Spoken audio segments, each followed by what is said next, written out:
Magandang araw, Bagong Pilipinas, at welcome muli sa isa na namang makabuluhang edisyon ng Straight from Team PNP Facebook Live.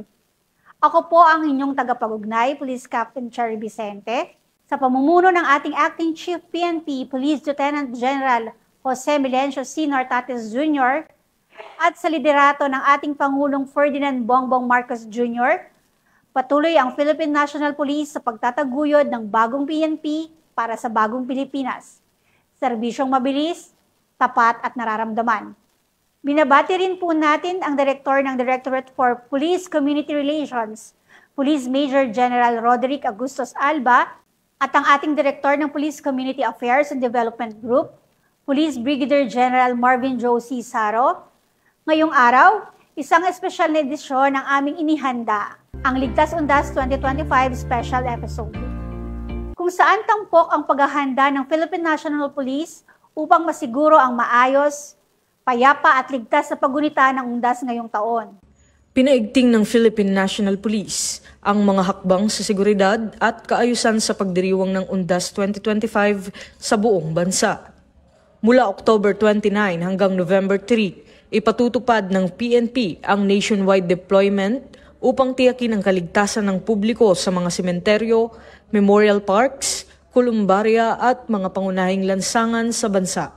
Ayon kay Acting Chief PNP, Police Lieutenant General Jose Melencio Nartates Jr., mahigit 31,298 na pulis ang ide-deploy sa iba't ibang panig ng bansa. Kasama rin dito ang 11,707 uniformed personnel mula sa Armed Forces of the Philippines, Bureau of Fire Protection at Coast Guard. Gayon din ang halos 30,000 force multipliers, kabilang ang barangay tanod, radio groups at iba pang NGO volunteers. Saklaw ng kanilang operasyon ang 5,065 sementeryo, memorial parks at kolumbarya. Bukod dito, naglagay din ang PNP ng 5,169 police assistance desks upang magbigay ng gabay at tulong sa ating mga kababayan na bibisita sa kanilang mga mahal sa buhay ngayong undas. Batay sa inilabas na press release ng PNP Public Information Office, nakikipagtulungan din ang PNP sa mga lokal na pamahalaan upang ipatupad ang mga operasyon at regulasyon sa mga sementeryo, kabilang ang pagbabawal sa ilang bagay at aktibidad sa loob ng mga sementeryo. At para sa karagdagang detalye mula sa field, narito naman ang panayam ng Police News Correspondent, Police Chief Master Sergeant Mauricio Ruiz, kay Police Major General Anthony Abirin, Regional Director ng NCRPO, hinggil sa mga hakbang ng kapulisan dito sa Metro Manila para sa Undas 2025.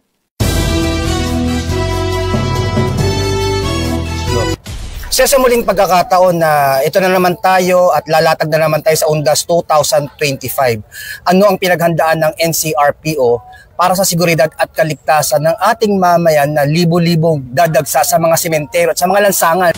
Alam naman natin na tuwing undas ang ating mga kababayan ay umuwi sa kanilang mga, of course, mga probinsya at para magbigay respeto sa kanilang mga namayabang mahal sa buhay. On the part of the PNP, magkakaroon tayo ng maximum deployment ng ating mga personnel sa mga sementeryo dito sa Metro Manila.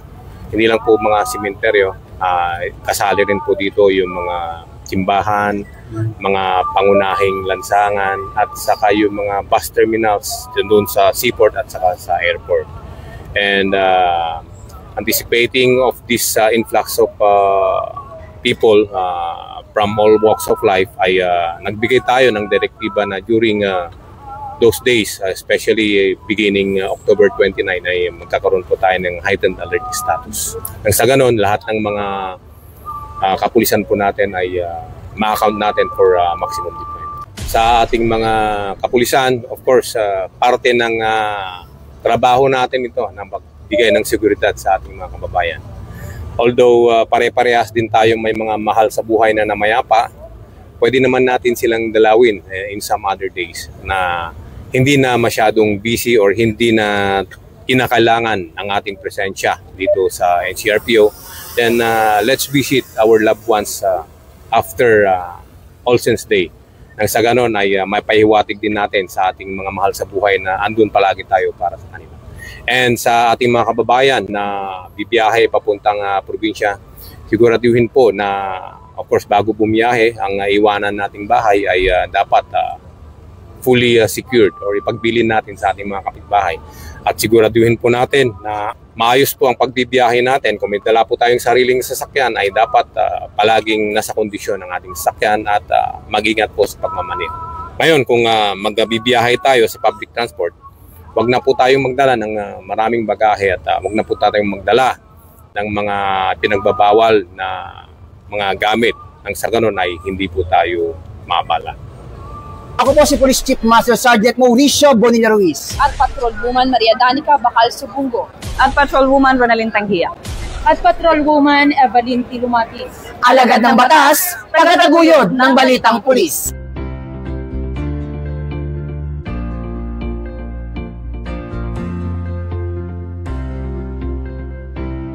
Magandang araw, bagong Pilipinas. Narito ang ilang paalala mula sa pambansang pulisya sa paggunitan ng undas.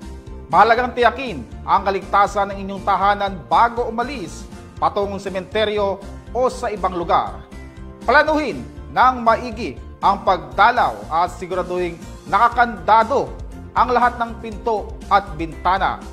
Tiyakin ding walang naiiwan na nakasinding kandila, mga kagamitang elektrikal o nakasaksak o nakabukas na gas tube at gripo upang maiwasan ang anumang aksidente. Iligpit din ang mahalagang gamit sa labas ng bahay at ipagbilin sa pinagkakatiwalaang kapitbahay ang inyong tahanan habang wala kayo. Huwag ding mag-iiwan ng mga notes o mensaheng nagsisilbing walang tao sa bahay upang makaiwas sa mga masamang loob. Mag-ingat at responsable. Ang pag-iingat ay susi upang manatiling ligtas ang ating pamilya at tahanan. Mula po dito sa Campo Crame, ako po ang inyong Police News Network Correspondent, Patrolman Adrian Dayao, mula sa bagong PNP para sa bagong Pilipinas, serbisyong mabilis, tapat at nararamdaman.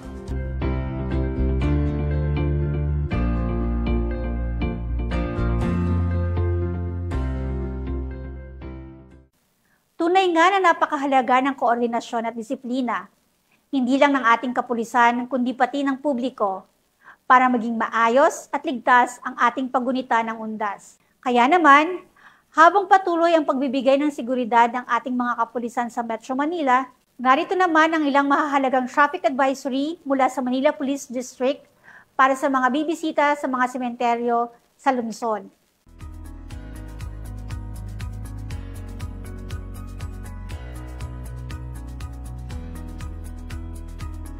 Mga kababayan, paalala lamang, planuhin na ang inyong pagbiyahe, iwasan ang mga lugar na inaasahang mabigat ang daloy ng trapiko at kung maaari, maagang bumiyahe upang maiwasan ang abala.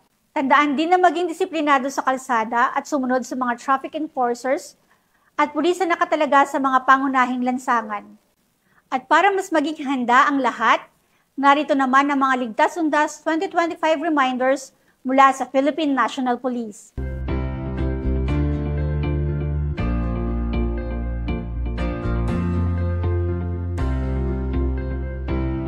Magandang araw, bagong Pilipinas. Narito ang ilang paalala mula sa inyong pambansang pulisya sa paggunita ng undas upang panatiliin ang kaayusan at kaligtasan habang nasa loob ng sementeryo. Magdala ng pananggal laban sa init at ulan upang maiwasan ang anumang abala habang bumibisita sa mga yumao. Tiyakin ding ligtas ang mga kandilang ginamit at hindi ito magiging sanhi ng sunog o sakuna. Huwag kalimutang magdala ng sapat na pagkain at tubig at siguraduhin may pagkakakilanlan ang mga bata upang maiwasan ang pagkawalay sa kanilang mga magulang. Mahigpit ding ipinapaalala na bawal magdala ng mga matatalim o delikadong gamit, pati na rin ang mga bagay tulad ng pansugal, malakas na speakers, alak at paninda. At sa oras ng emergency, alamin ang lokasyon ng First Aid Station o PNP Assistant Hub sa inyong lugar. Ang mga simpleng paalalang ito ay makatutulong upang maging ligtas, mapayapa at maayos ang paggunita ng undas. Mula po dito sa Campo Crame, ako ang inyong Police News Network Correspondent, Patrolman Adrian Dayaw, mula sa Bagong PNP para sa Bagong Pilipinas, serbisyong mabilis, tapat at nararamdaman.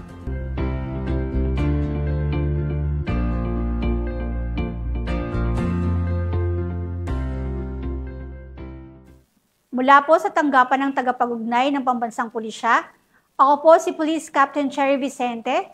Magkita-kita po tayong muli sa susunod na episode kung saan patuloy nating ilalapit sa inyo ang mga kwento ng malasakit, serbisyo at kabayanihan ng ating kapulisan. Kami ang Bagong PNP para sa Bagong Pilipinas, serbisyong mabilis, tapat at nararamdaman. At muli, ito po ang Straight from Team PNP Facebook Live.